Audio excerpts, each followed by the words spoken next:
नमस्कार साथियों, मैं शाहीम हसन और इस समय एक बार फिर से मैं मौजूद हूं रालोद कार्यालय मुजफ्फरनगर पर।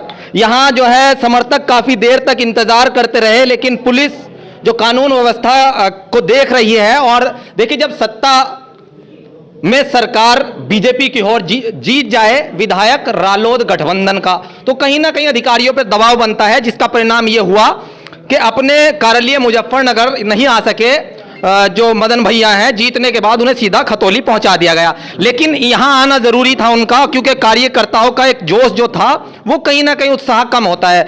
फिलहाल पहुंचे हैं, बात करेंगे।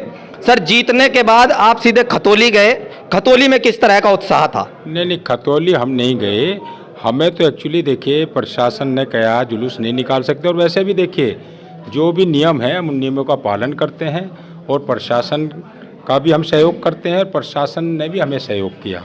हम भी नहीं चाह रहे थे, जब जैसे प्रशासन हमें लेगा कि गैदरिंग बहुत ज़्यादा है, लेकिन हमने तय कर लिया था कि हम पार्टी ऑफिस ज़रूर आएंगे, तो आप पार्टी ऑफिस आए आपके भी। आज आपने कहा था 8 दिसंबर के बाद मैं अखबार वगैरह सब पढ़ूंगा, फिलहाल मेरा जो ध्यान है वो खतौली की विधानसभा को कैसे जीतना है, जयंत जी का भरोसा कैसे कायम करना है उस पर है। आज 8 तारीख है, 8 तारीख में कई बड़ी घटनाएं हुई है। उत्तर प्रदेश में अगर देखें, खतौली विधानसभा का उपचुनाव आप जीते। रामपुर में जो कुछ हुआ उसका कोई जिक्र नहीं करेंगे, लेकिन जो मैनपुरी में हुआ वो उल्लेखनीय है आपके गठबंधन के लिए। क्या इन सब पर आप कहना चाहेंगे? उन सब के बाद भी देखिए खतौली की जनता ने जनादेश दिया है, मैनपुरी की जनता ने जनादेश दिया है, तो जनता खुद देख रही है। इतने उत्पीड़न के बाद भी अगर जनता जनादेश दे सकती है तो निश्चित रूप से जनता चाह रही है बदलाव।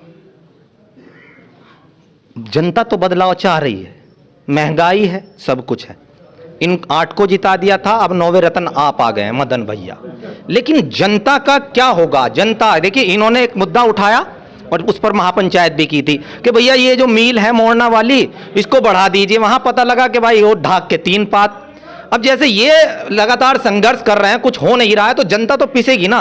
उसके लिए हम आपके बीच दोबारा आएंगे, मंत्रणा करेंगे आपस में बैठ के हैं, और उसका कोई ना कोई पॉजिटिव रास्ता निकाल लेंगे। चलिए देखिए, ये सवाल बहुत जरूरी है। सबसे बड़ी बात यह है कि जिस तरीके से एक राजनीति की गई 2013 को, 1 मिनट के लिए यह सवाल बहुत जरूरी है। 2013 की बात यहां पर बार बार दोहराई गई, जाट और मुस्लिम अलग हो गए थे, और उसके बाद ही भाजपा इस तरीके से आई थी। क्या देखते हैं इस चुनाव में, क्या वो एक दूरियां कम पार्टी हैं, वो कम हुई हैं, क्या कहते हैं? नहीं, आप जाट और मुस्लिम को क्यों कह रहे हो? हैं, गुजर भी भाजपा में चले गया था, आज गुजर पूर्णता लौट आया है। श्रीकांत त्यागी का भी कुछ ना कुछ सब पूर्णता लौट आया है, और सर समाज धीरे धीरे लौट रहा है। जो लोक दल का पुराना कार्यकर्ता था सब वापिस आ रहा है, जो भटक गया था सब वापिस आ रहा है। चलिए, धन्यवाद हमसे बात करने के लिए।